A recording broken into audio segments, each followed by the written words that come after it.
Hi bro. Hi bro. ఇప్పుడు present కూటమి ప్రభుత్వం ఏపీలో రూలింగ్లో ఉంది. సో అసలు ఎట్లా చేస్తుంది ఏంటి? కూటమి ప్రభుత్వం వచ్చాక ముందైతే నాకు తెలిసినంత వరకు రోడ్స్ బాగా చూస్తున్నారు.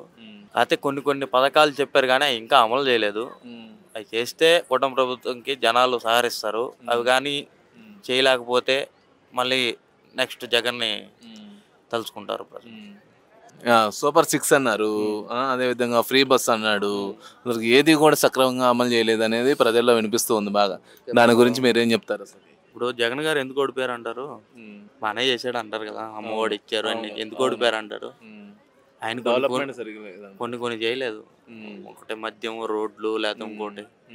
రేపు వీళ్ళు ఇస్తానని చెప్పి వీళ్ళు చేయకపోతే వీళ్ళ పరిస్థితి అయినా మన ఆంధ్ర ప్రజలు అంత తెలివిగల ఈ దేశంలో ఎవరూ లేరు. ఎందుకంటే 151 11 చేయగలరు. ఇప్పుడు వచ్చిన 161 62 చేయగలరు, 22 చేయగలరు. పవన్ కళ్యాణ్ గారికి ఎన్ని వచ్చాయి పోయినసారి? ఒకటి. ఈసారి ఎన్ని వచ్చాయి? 21. గర్వం తలకెక్కితే ఎవరైనా కిందకు వస్తాడు, ఇందులో డౌట్ లేదు. వీళ్ళ పాలన వచ్చి నాకు తెలిసినంత వరకు వచ్చిన కాడికి కొంచెం రోడ్లు అయితే ముందు సక్రమంగా చేశారు. గత ప్రభుత్వంలో రోడ్లు వేయలేదు, రోడ్లు పట్టించుకోలేదు సరిగా. రోడ్లు పట్టించుకోలేదు. మద్యపానం ఒకటి జనాలను బాగా ఇబ్బంది పెట్టారు. మరీ దరిద్రంగా చేశారు. చూశారు, మార్చేశారు. ఇప్పుడు వీళ్ళు సూపర్ సిక్స్ అని చెప్పి అధికారంలో రావడం కోసమై 1000 అబద్ధాలు చెప్పి దాంట్లో 10 కూడా చేయలేనప్పుడు అబద్ధాలు చెప్పడం అనవసరం. నేను ఇదే చేస్తాను అని చెప్పి ఏ నాయకుడన్నా వస్తే వాళ్ళకి విద్యుత్ అనేది ఉంటుంది. ఇప్పుడు ఎందుకు చేయలేదు అని వాల్యూ పోగొట్టుకోవడం కంటే వీళ్ళు కూడా చెప్పిన పథకాలు చేయలేకపోతే నెక్స్ట్ ప్రభుత్వం కంపల్సరీ మారుతుంది, అందులో డౌట్ లేదు. సో ఇప్పుడు జగన్మోహన్ రెడ్డి గారి పరిపాలన బాగుందా, లేదంటే చంద్రబాబు గారి పరిపాలన బాగుందా అంటే మీరు ఏం చెప్తారు? నేను చెప్పేది అదే, చేంజెస్. ఎవరిదన్నా ఇచ్చిన హామీలు తప్పుతున్నాడా, నెక్స్ట్ ప్రజలు మార్చేస్తారు. టర్మ్కి గవర్నమెంట్ మారుతున్నా కూడా డెవలప్మెంట్ సరిగా జరగదు అనేది ఒక వాదన వినిపిస్తూ ఉంటుంది. ఎవరి వల్ల జరగట్లేదు అంటారు? 14 ఏళ్ళ ముఖ్యమంత్రి చంద్రబాబు నాయుడు గారు వల్ల జరగలేదంటారా? 5 ఏళ్ళ ముఖ్యమంత్రి జగన్ గారు వల్ల జరగలేదంటారా? ఇప్పుడు జగన్ గారు ఎన్నేళ్ళు చేశాడు పాలన? 5 సంవత్సరాలు. కరోనా ఎన్నేళ్ళు పోయింది? 2 సంవత్సరాలు.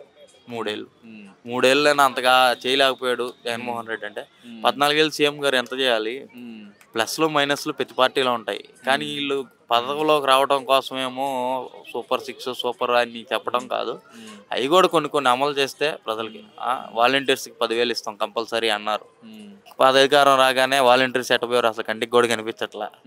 ఇలాగా మాటలు చెప్పడం కాకుండా పని కూడా చేస్తే బాగుంటుంది. ఇప్పుడు నారా లోకేష్ని డిప్యూటీ సీఎంగా అనౌన్స్ చేస్తాము, అదేవిధంగా పవన్ కళ్యాణ్ గారిని సీఎంగా చేస్తాము అనే వాదనలు కొన్ని వినిపిస్తున్నాయి. దాని గురించి మీరేం చెప్తారు? ఎవరన్నారు ఆ మాట? సో పార్టీలోని కొన్ని నేతలు మాట్లాడడం జరిగింది ఒక మీటింగ్లో కూడా. కొంతమంది నేతలేగా, అది పార్టీ అధిష్టానం చంద్రబాబు నాయుడు గారు అనలేదుగా. దాని గురించి ఎందుకు తొందర? ఇప్పుడు అధికారం ఇచ్చాలన్నా మార్చాలన్నా చంద్రబాబు నాయుడు గారి చేతిలో ఉంటుంది. ఎవరో ఒక మూల ఒక నాయకుడు అంటే అయిపోద్దా? నేనంటే అయిపోద్దా? జగన్ సీఎం అంటే అయిపోద్దా? ప్రజలందరూ తీర్పు అది.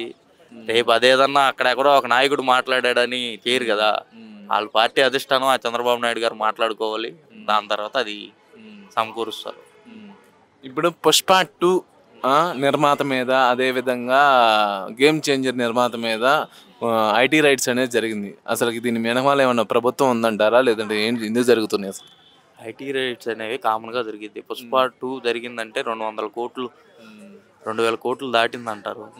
ఆ బడ్జెట్ వచ్చినప్పుడు వాళ్ళు ఐటీ దాడులు అనేది చెప్పలే, మాకు ఎంత వచ్చిందని చెప్పి ఆల్రెడీ పబ్లిసిటీ అవుతున్నప్పుడు ఐటీ దాడులు జరుగుతాయి. ఎవరు కక్షపూర్వకంగా చేయాల్సిన అవసరం లే. ఒకవేళ చేసినా నిజంగా నల్లదనం ఉంటే తీసుకుపోతారు, వైట్ మనీ ఉంటే వదిలేస్తారు. లెక్కలు పర్ఫెక్ట్గా ఉంటే వాళ్ళైనా పీకేదేముంది? మనం పర్ఫెక్ట్గా ఉంటే ఎవడైనా మనల్ని పీకేదేముండదు కదా. అది వాళ్ళకి చేశారు, వాళ్ళకి లేని బాధ మనకి ఎందుకు? వాళ్ళు చేయించుకొని హ్యాపీగా. దీని వెనకమాల అల్లు అర్జున్ గారు ఉన్నారు. అంటే అల్లు అర్జున్ గారిని అంతకుముందు అల్లు అర్జున్ గారు రేవంత్ రెడ్డి గారి పేరు మర్చిపోవడం వల్ల ఆయన మీద కక్షపూరితంగా చేస్తున్నాడు అనేది కొన్ని వాదనలు వినిపిస్తున్నాయి. పేరు మర్చిపోతే కక్షి పెట్టుకోవాల్సినంత అవసరం లేదు. అతను సీఎం అబ్బా. ఇవన్నీ ఈ జనాలు వ్యూస్ కోసం ట్రోల్స్ చేయటం తప్ప ఇవన్నీ పనికి మాలిన విషయాలు, పనికి మాలిన మాటలు. వాళ్ళు ఇష్యూ జరిగింది కాబట్టి అది రేజ్ అయింది, అది కంట్రోల్ అయింది. ఇప్పుడు ఇంకా దాని గురించి ప్రస్తావించడం కూడా కరెక్ట్ కాదని నా అభిప్రాయం. ఆయన పేరు ఏదో మర్చిపోయాడు కదా అని చెప్పి ఆయన మీద కక్ష సాధించాల్సిన అవసరం అయితే అది అసలు గుర్తు కూడా ఉండదు అతనికి. సీఎం నీలాగా నాలా ఖాళీగా ఉంటాడా? ఆయనకి ఎన్ని పనులు నిద్రలేస్తే ఎన్ని కాన్స్టిట్యూన్సీలు చూసుకోవాలి, ఎంతమంది ఎమ్మెల్యేలు చూసుకోవాలి, ఎన్ని చూసుకోవాలి. అయితే అయితే అసెంబ్లీలో ఒక సినీ హీరో గురించి మాట్లాడేంత అవసరం, అంటే రాష్ట్ర సమస్యల గురించి కాకుండా ఒక సినీ హీరో గురించి మాట్లాడుతున్నంత అవసరం ఒక సీఎం గా ఉందంటారు అసలు? అక్కడ చనిపోయింది పిల్ల పాప ఫ్యామిలీ, అక్కడ మాట్లాడడం తప్పే ఉంది. జాగ్రత్త పడాలి. నేను కూడా దాని గురించి ఒక వీడియోలో మాట్లాడాను. అంటే అసెంబ్లీలో మాట్లాడేంత అవసరం లేదు కదా. తప్పే ఉంది బ్రదరు. ఇలా అమ్మా జాగ్రత్త పడండి, ఫస్ట్ రోజు వెళ్ళి పిల్లలతో ఇబ్బంది పడద్దు అని చెప్పాడు. దాన్ని ఏమన్నా బ్లేమ్ చేశాడా? ఆయన ఏమన్నా బ్లేమ్ చేశాడా? విషయం అందరికి తెలిసింది కదా. ఇప్పుడు అసెంబ్లీలో మాట్లాడినా బయట మాట్లాడినా విషయం అయితే పబ్లిక్ అయింది కదా. సీక్రెట్ గా దాచిపెట్టిన విషయం కాదు కదా. మాట్లాడాడు, అయిపోయింది. ఇంకా దాని గురించి ఇబ్బంది ఉంది.